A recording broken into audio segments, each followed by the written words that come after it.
They're losing teachers at an alarming rate, and it's having an impact on student learning. And Beech Grove superintendent believes the district can't compete in keeping teachers around. RTV6's Megan Sanctorum is working to find out what's going on to address this issue and how schools hope you can help.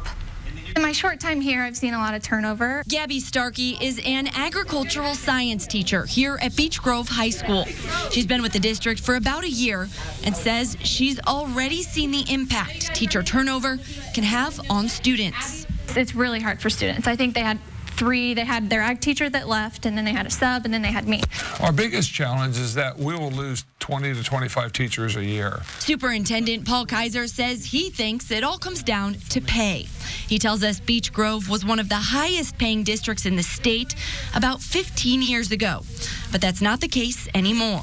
The state continues to underfund schools at 2% compared to the old days of 4 or 5%.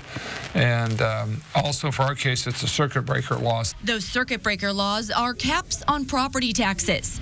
And he says in Beech Grove, it's costing them more than $3 million per year.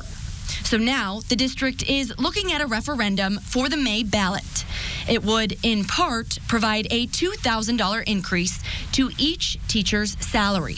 District leaders say they think the salary bump would go a long way toward attracting and retaining teachers. If you want a quality education, you want to keep quality teachers, and you want to have quality facilities, then we're going to have to look at raising taxes because the state is not providing the funding to do that. Some of you have. I'll open up my inbox here in a minute and tell Starkey and other teachers say that could be the difference between staying with the district or going elsewhere.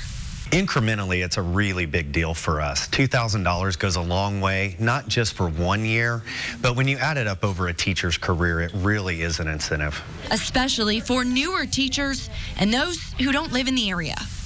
I think that it would definitely incentivize me to stay here for a longer period of time.